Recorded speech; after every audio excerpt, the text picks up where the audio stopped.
Hosea 6 ayat yang ketiga. Marilah kita mengenal dan berusaha sungguh-sungguh mengenal Tuhan. Ia pasti muncul seperti fajar. Ia akan datang kepada kita seperti hujan pada akhir musim yang mengairi bumi. Sampai dengan hari ini, Tuhan masih berbicara kepada kita manusia. Tuhan bisa berbicara melalui firman yang didengar, melalui suatu peristiwa yang terjadi, melalui orang-orang yang kita temui, melalui jamahannya dalam hati kita, juga melalui pengalaman supranatural lainnya. Dan Roh Tuhan akan menerjemahkan kepada manusia batiniah dan jiwa kita apa yang kita lihat, apa yang kita dengar, dan yang kita alami dengan kebenaran firman Tuhan dan kehendaknya dalam hidup kita, sesuai dengan perjalanan iman dan kedewasaan pengenalan kita akan Tuhan. Mari ingini Tuhan, mari buka hati dan hidup kita akan tuntunan Roh Tuhan setiap waktu. Seberapa jauh kita mengalami Tuhan tergantung seberapa kita mengingini pengalaman ilahi dengan Dia. Semakin kita mengingini Tuhan, maka semakin nyata penyertaannya dalam hidup kita. Dalam renungan belajar takut akan Tuhan ini, saya mengajak saudara belajar dari peristiwa kehidupan dan dari firman Tuhan. Mari izinkan Tuhan mengajari kita. Mari membuka hati dan pikiran kita, supaya kita hidup dalam takut akan Tuhan.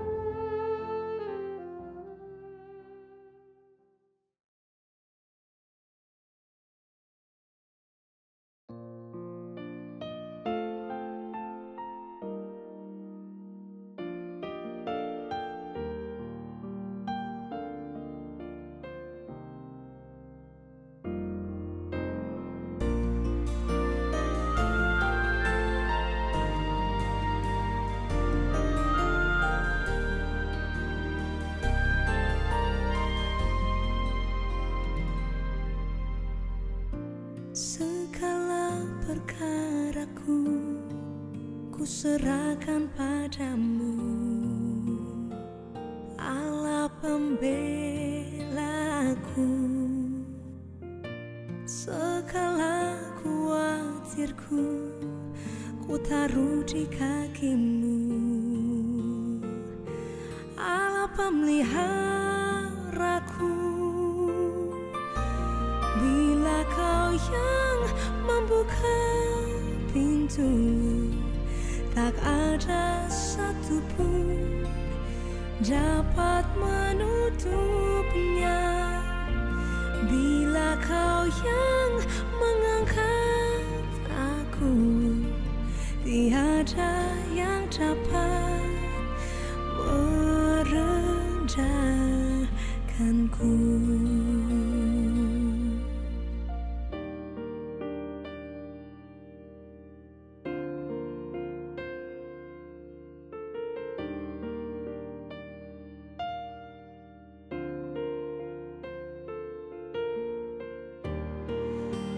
Buka pintu,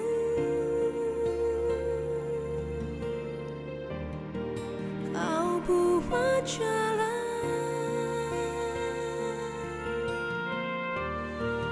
kau buka pintu,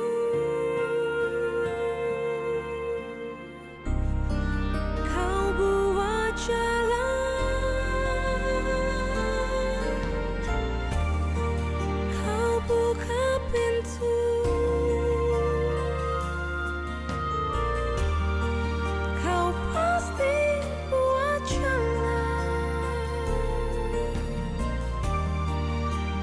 Buka pintu, kau buka jalan.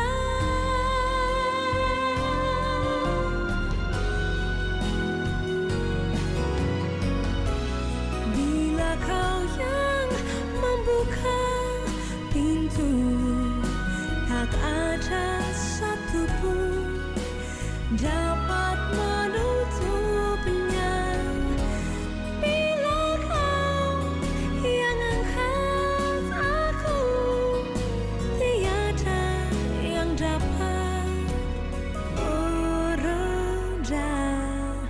akanku.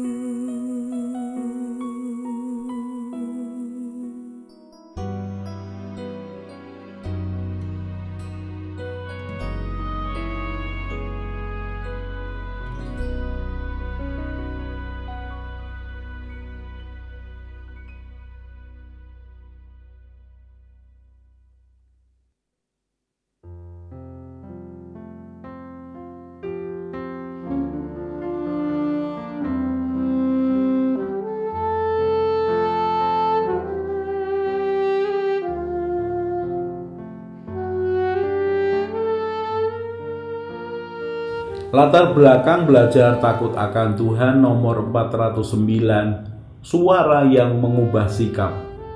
Sekali lagi ini adalah pengalaman yang sederhana, tetapi kemudian Tuhan berbicara tentang hal yang sama tetapi dari sudut pandang rohani. Pada waktu itu saya datang di salah satu ibadah penghiburan keluarga jemaat di luar kota. Kemudian saya bertemu dengan pendengar setia acara Keluarga Bahagia di kota itu. Ketika dia mendengar suara saya, sikapnya berubah. Ternyata mengenal suara itu bisa mengubah sikap seseorang. Seperti apa sebenarnya suara yang bisa mengubahkan sikap? Mari kita dengar renungan ini. Belajar takut akan Tuhan nomor 409. Suara yang mengubah sikap. Sebenarnya ini hanya kisah pendek yang melintas, tetapi memberi pelajaran hidup yang menarik. Saya belajar bahwa ternyata keramah tamahan bisa bergantung kepada seberapa jauh mereka mengenal pribadi seseorang.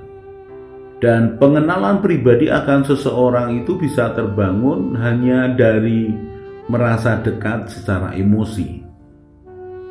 Mengenal suara seseorang bisa membawa kepada hubungan yang lebih indah dan penuh kebaikan. Ketika kita merasa mengenal seseorang, maka sikap kita ternyata lebih ramah. Dan pengenalan kita dengan seseorang bisa hanya sekedar mengenal pengajarannya lewat suara. Membuat kita sepertinya mengenal pribadi orang yang bersangkutan. Kisah lengkapnya seperti ini. Malam itu saya menghadiri ibadah penghiburan di kota lain. Saya hadir sebagai tamu biasa, bukan mau melayani khotbah, karena memang yang meninggal bukan jemaat gereja kami. Saya hadir sebagai bentuk simpati karena kenal dengan keluarga jemaat yang meninggal. Saya datang agak terlambat, jadi ibadah sudah dimulai. Yang datang banyak sehingga tempat duduknya meluber keluar rumah. Saya ikut menyembah Tuhan dan duduk di luar, di pojokan. Saya melihat sekeliling saya mencoba mencari tamu yang saya kenal. Dari tempat saya duduk, saya coba melihat beberapa orang yang duduk di dalam. Saya lihat mereka satu persatu, hampir tidak ada yang saya kenal. Jadi kemudian saya tahu saya bisa lebih tenang duduk kemudian mengikuti acaranya. Saya mengikuti pujian penyembahan yang dinyanyikan. Rasanya nyaman, tidak ada orang yang kenal dan bisa bersikap sebagai tamu biasa. Tetapi ternyata pemimpin acara itu mengenal saya sehingga di akhir acara nama saya disebut dan diminta berdoa penutup. Saya pun sigap bergeser kemudian masuk ke dalam rumah. Tidak lupa saya tersenyum dengan sekian orang yang duduk di dalam. Saya berdoa mengucap syukur dan kemudian saya tutup dengan doa berkat. Selesai berdoa, saya kembali ke tempat duduk saya di luar di pojokan. Kemudian ada seorang ibu yang tadinya duduk diam di depan saya menawarkan tempat duduknya. Saya menolak halus sambil mengucapkan terima kasih, saya akan kembali duduk di luar saja. Memang tempat duduk sebelumnya dilihat tidak enak posisinya. Tetapi buat saya itu tidak masalah. Saya bisa duduk di tempat dimanapun. Yang penting saya ikut menyampaikan simpati saya. Lalu ibu ini masuk ke rumah dan mengambil kursi buat saya. Saya terpaksa menerimanya. Saya bergeser tempat duduk dan ternyata tidak berhenti di situ.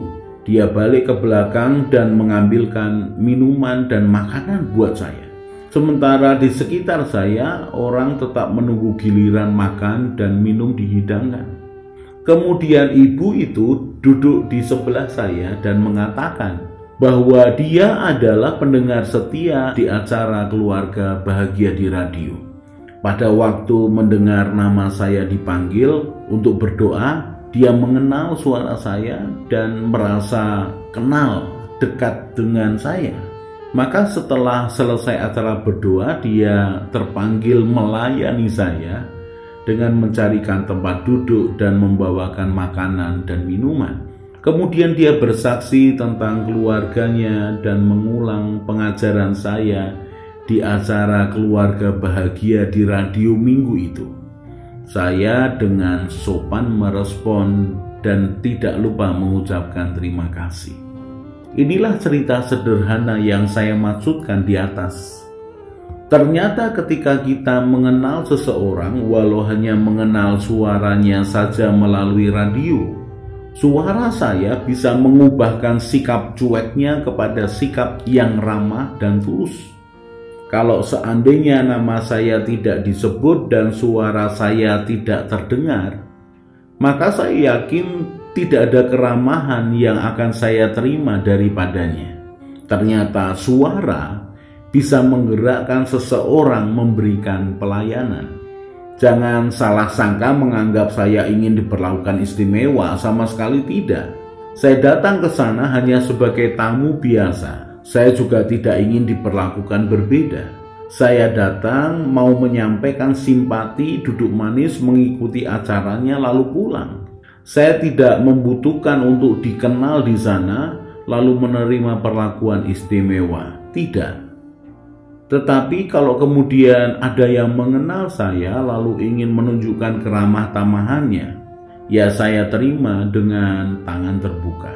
Rasanya saya juga bisa bersikap seperti itu kalau bertemu dengan seseorang yang saya kenal dekat dan saya menghormatinya.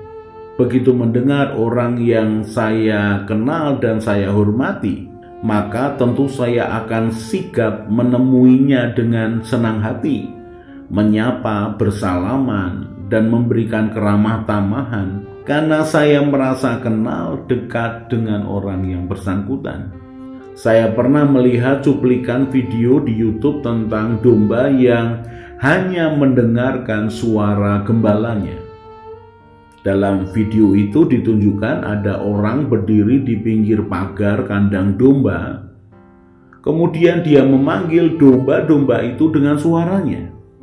Dia coba berkali-kali memanggil domba itu dengan segala cara, dan tetap kawanan domba itu tidak mendengarkan dan tidak meresponnya. Domba tidak merespon karena tidak mengenal suaranya. Orang lain tetap mencoba yang sama. Dia juga berteriak dan mencoba memanggil akan domba-domba itu. Walau berteriak keras, tidak ada satupun domba yang mendengarkan. Lalu sang gembala mendekati pagar dan mulai memanggil domba-dombanya. Saya melihat sekian detik setelah suaranya diteriakkan, kepala semua domba tiba-tiba diam tegak mendengarkan. Mereka berhenti dari makan rumput, diam dan memberi perhatian atas suara yang mereka dengar. Lalu setelah yakin itu suara gembalanya, mereka satu persatu mereka berlarian mendekati sang gembala. Mereka merespon suara gembalanya. Mereka mendekati gembala karena percaya gembala mereka mengasihi mereka. Ternyata suara dari gembala yang membuat domba datang bisa terjadi juga di dalam hidup seseorang. Suara bisa mengubahkan sikap seseorang. Saya kemudian teringat tentang Tuhan Yesus yang adalah gembala hidup saya. Tuhan memanggil nama saya dan mengarahkan saya ke padang rumput yang hijau dan bermata air.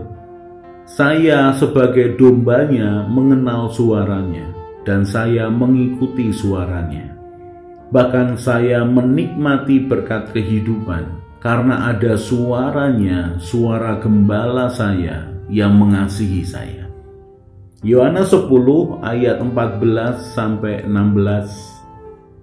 Akulah gembala yang baik, dan aku mengenal domba-dombaku, dan domba-dombaku mengenal aku. Sama seperti Bapa mengenal aku dan aku mengenal Bapa, dan aku memberikan nyawaku bagi domba-dombaku. Ada lagi padaku domba-domba lain yang bukan dari kandang ini. Domba-domba itu harus kutuntun juga, dan mereka akan mendengarkan suaraku, dan mereka akan menjadi satu kawanan dengan satu gembala. Akulah gembala yang baik, dan aku mengenal domba-dombaku, dan domba-dombaku mengenal aku. Sama seperti Bapa mengenal aku dan aku mengenal Bapa, dan aku memberikan nyawaku bagi domba-dombaku. Ada lagi padaku domba-domba lain yang bukan dari kandang ini. Domba-domba itu harus kutuntun juga, dan mereka akan mendengarkan suaraku, dan mereka akan menjadi satu kawanan dengan satu gembala.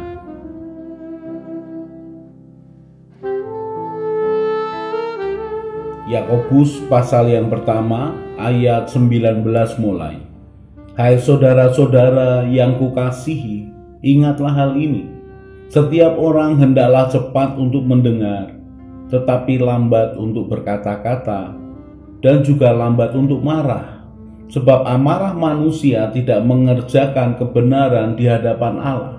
Sebab itu buanglah segala sesuatu yang kotor dan kejahatan yang begitu banyak itu, dan terimalah dengan lemah lembut firman yang tertanam di dalam hatimu, yang berkuasa menyelamatkan jiwamu.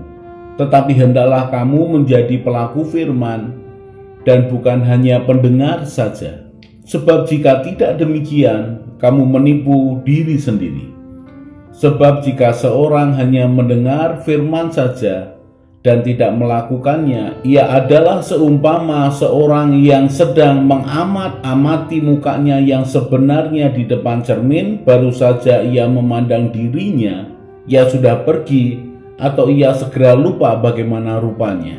Tetapi barang siapa meneliti hukum yang sempurna, yaitu hukum yang memerdekakan orang, dan ia bertekun di dalamnya, jadi bukan hanya mendengar untuk melupakannya, tetapi sungguh-sungguh melakukannya, ia akan berbahagia oleh perbuatannya.